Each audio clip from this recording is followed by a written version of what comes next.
কথা দিয়ে কথা রাখেনি কর্তৃপক্ষ। দূষণে জেরবার গোটা গ্রাম। দূষণ নিয়ন্ত্রণের দাবিতে কারখানা গেটে বিক্ষোভ দেখালেন গ্রামের 8 থেকে 80 সকল বয়সের মানুষজন। ঘটনা কাঁকসার বাসকোপা শিল্প তালুকের এক বেসরকারি কারখানার।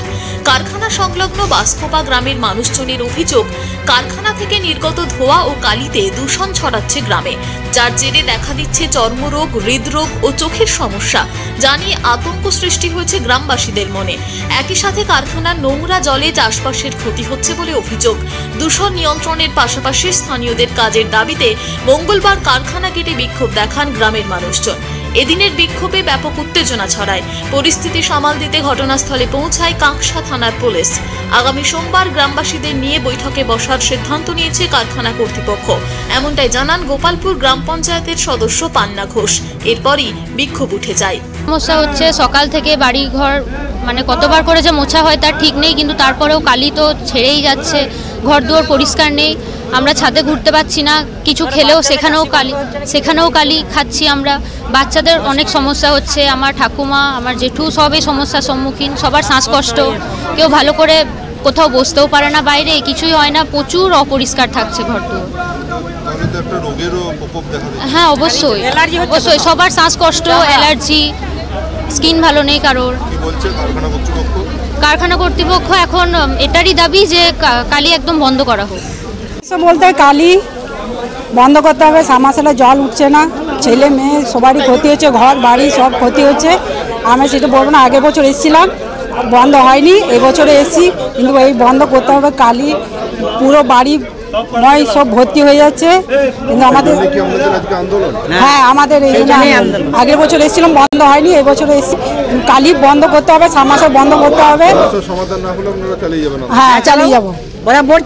এত পলিউশন, এত জলের সংকট, থাকা যাচ্ছে না বাসকোপা গ্রামে। বাচ্চা থেকে বয়স্ক থেকে মাঝ বয়স থেকে সবারই সমস্যা হচ্ছে। বাড়ির ছাদ উঠোন ব্যবহার করতে পারছি না, নিজের জমি গেছে, বাড়ির আমাদের জায়গা গেছে, আমাদেরকে 110-15টা ছেলে বেকার কাজ করে কাজ দিচ্ছে না, বা জমি নেই, আমরা চাষ করে খাবো। এই আমাদের সমস্যা, এই সমস্যা আমাদের দূর করতে হবে। টাইমের পর টাইম, মাসের পর মাস দিয়েই যাচ্ছে। কোনো অবশ্যই আমাদের যখন সিভিলে কাজ হয়েছে, আমাদেরকে 2 বছর সিভিলে কাজ করিয়েছে, ইট বোয়া, পাথর বোয়া, গাছ কাটা থেকে শুরু করে সমস্ত কিছু আমরা করেছি। আজকে বলেছে বাড়ি থেকে লোক এনে কাজ দেওয়া হচ্ছে, আমাদের ছেলেগুলোকে কাজ দেওয়া হচ্ছে না। আমাদের ম্যাক্সিমাম মহিলারা গেছিলেন, আমরাও গেছিলাম। ম্যানেজমেন্টকে আমাদের যেগুলো সমস্যা, বাসকোপা গ্রামের যেগুলো সমস্যা হচ্ছে, সেগুলো প্রত্যেকটা পয়েন্ট ধরে ধরে উনি লিখলেন। লেখার পর উনি একটা কথা বললেন, যেটা আমরা বললাম ঠিকই আছে, যে আমি একা তো, এখন আমি তো হট করে ডিসিশন নিতে পারি না সমস্ত কিছু। তো সোমবার দিন 13 তারিখ, সোমবার 13 তারিখ বিকেল 3টায় আমাদের 15 জন প্রতিনিধি মহিলা সমেত 5 জন মহিলা এবং 10 জন আমাদের গ্রামবাসী বিকাল 3 ঘটিকায় ওনাদের কাছে বসবো। তারপরে ডিসিশন হবে। তারপর ডিসিশন যদি আমরা সলভ হয় খুব ভালো জিনিস, যদি সলভ না হয় লাগাতার এখানে ধর্মঘটের মধ্যে আমরা মহিলা সমেত বাচ্চা কাচ্চা নিয়ে এখানে এসে বসবো।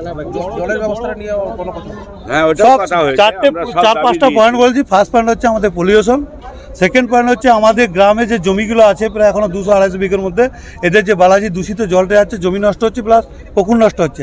থার্ড পয়েন্ট হচ্ছে এরা অনেকগুলো সাবমার্সেল বসিয়েছে প্রচুর পরিমাণে, তাতে আমাদের বাসকোপার টিউবওয়েলে এখন জল কম উঠছেই না, আর একটু যখন গরম পড়বে তখন উঠছে না। বাঁধটা নিয়ে আমরা বলেছি, উনি সদ উত্তর কিছু দিতে পারেননি।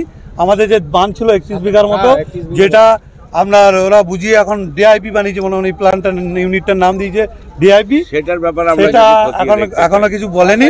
উনি বলেন আমি হায়ার অথরিটিকে জানাবো, হায়ার অথরিটিকে জানিয়ে ব্যাপারটা সোমবার দিনই উনি বলতে পারবেন।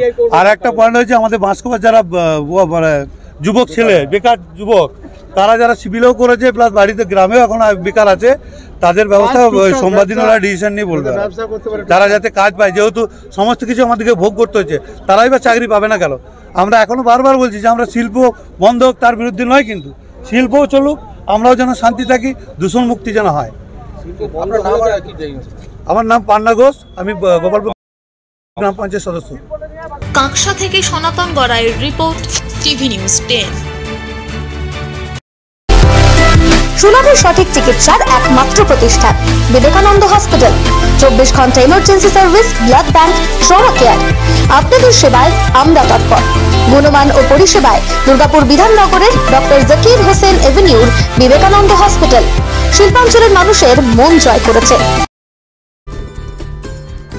সহজেই স্বাস্থ্যসাথী কার্ডের মাধ্যমে সুচিকিৎসার একমাত্র প্রতিষ্ঠান citizen hospital, Bidhannagar, Durgapur. Helpline number 9800897855। অ্যাপয়েন্টমেন্টের জন্য ফোন করুন 7477783932 কিংবা 9933475697 এই নম্বরে। প্রিয়জনের অসুস্থতায় দিশাহীন, চিকিৎসার সঠিক দিশা পেতে ফোন করুন 7477716138, 7477716139 এই নম্বরে। শহর দুর্গাপুরে চিকিৎসার নতুন দিশা Life Care hospital. Life Care takes care of your health. প্রবীণদের জন্য রয়েছে বিশেষ ছাড়। স্বাস্থ্যসাথী সহ সমস্ত মেডিক্লেম ইন্স্যুরেন্সের চট জলদি সমাধান। অভিজ্ঞ চিকিৎসক মন্ডলীর দ্বারা সঠিক রোগের নির্ধারণ ও চিকিৎসা। সিটি সেন্টারে ডক্টরস কলোনির পাশে বর্তমানে শহরের চিকিৎসার অন্যতম epicentre life Care hospital, passion for care and cure.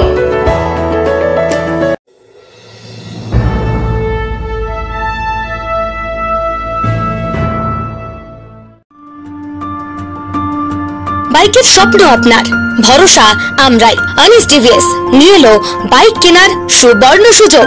আমাদের ঠিকানা এসবি মোড়, সঞ্জীব সরণি রোড, দুর্গাপুর স্টেশন বাজার। যেকোনো টিভিএস টু হুইলারের সাথে পাচ্ছেন নিশ্চিত আকর্ষণীয় উপহার। এছাড়াও থাকছে free petrol, free helmet, free seat cover ও সহজ কিস্তিতে লোন পরিশোধের সুবিধা। আমাদের এখানে স্বল্প মূল্যে টিভিএস মেকানিকের দ্বারা সার্ভিসিং ও হোম সার্ভিসের সুবিধা রয়েছে। আপনার 2 চাকার স্বপ্নকে বাস্তবায়িত করতে হলে আজই আসুন আনিস টিভিএস এ। আমাদের ঠিকানা এসবি মোড়, সঞ্জীব সরণি রোড, দুর্গাপুর স্টেশন বাজার। আমাদের ফোন নম্বর 7872776667 এবং 7384601357। আপনার 2 চাকার স্বপ্নকে বাস্তবায়িত করতে হলে আজই আসুন আনিস টিভিএস এ। সবার আগে খবরের আপডেট পাওয়ার জন্য সাবস্ক্রাইব করুন আমাদের ইউটিউব চ্যানেল এবং ক্লিক করুন বেল নোটিফিকেশন আইকনে।